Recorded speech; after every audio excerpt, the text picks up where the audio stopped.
बहुत पुरानी बात है। चांद और सूरज अपनी माँ के दो लाडले बेटे थे।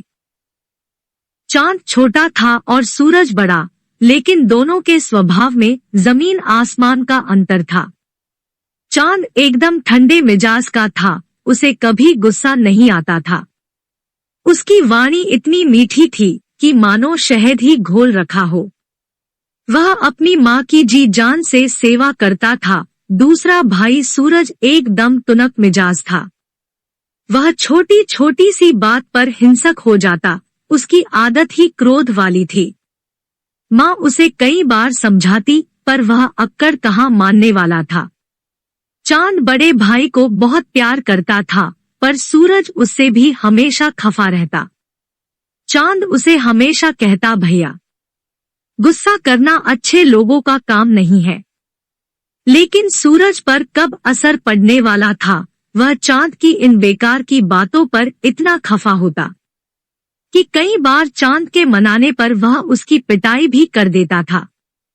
चांद इतना कहकर ही चुप हो जाता था कि भाई, अति हर चीज की बुरी होती है, कभी न कभी उसका दंड तो भुगतना ही पड़ता है।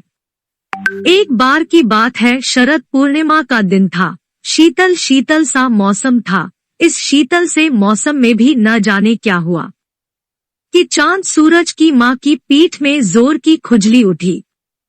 इतनी तेज खुजली कि कितना भी खुजला लो पर कम न हो रही थी। इतने में सूरज उधर से गुजरा। माँ ने प्रेम से बुलाया, बेटा बेटा सूरज, मेरी पीठ में तेजी से खुजली हो रही है, जरा आकर खुजला दे रे। सूरज जला भुना तो था ही, वह जाकर बड़े बड़े कांटों वाली एक झाड़ी ले आया और लगा माँ की पीठ खुजलाने। माँ की पीठ लहू से लथपथ हो गई। वह दर्द से कराहती रही। सूरज को अपनी करनी पर पश्चाताप होना तो दूर, वह तो मन ही मन मजा लेता रहा।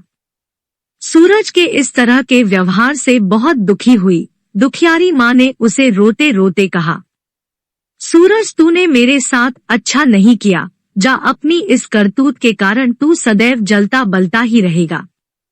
तुझे कभी भी शांति न मिले। इतना सुनना था कि सूरज पैर पटकता चला गया। थोड़ी देर बाद चांद वहां आया। माँ की हालत देखकर उसकी आंखों में आंसू आ गए। वह तुरंत माँ की पीठ पर मरहम लगाने लगा। धीरे धीरे माँ को होश आने लगा। चांद की सेवा से माँ बहुत प्रसन्न थी। उसने ठंडी आह भरकर बेटे को आशीर्वाद दिया, बेटा, तू सदा ही शीतल शीतल रह। अपनी ठंडी किरणों से सदा प्राणियों को सुख देते रहना। खासकर शरद पूर्णिमा के दिन तेरी विशेष शोभा। इस रात तुम्हारी किरणों का प्रकाश सेहत के लिए लाभदायक होगा। फिर क्या था, माँ के श्राप से सूरज उसी दिन से जमकर तपने लगा। वह आज भी सदैव जलता बलता, उग्र और अशांत ही रहता है। दूसरी ओर चांद शीतलता बरसाने लगा है। आज भी माँ के आशीर्वाद से वह शीतल और मनोरम है और सबकी आंखों और शरीर को शांति पहुँचा रहा है, विशेषकर शरद पूर्णिमा के दिन। यदि आप ऐसे ही कहानियों को पसंद करते हैं तो कृपया आप मेरे YouTube चैनल कहानियां विद सीमा को सब्सक्राइब, लाइक एंड अपने दोस्तों के साथ शेयर करें। धन्यवाद।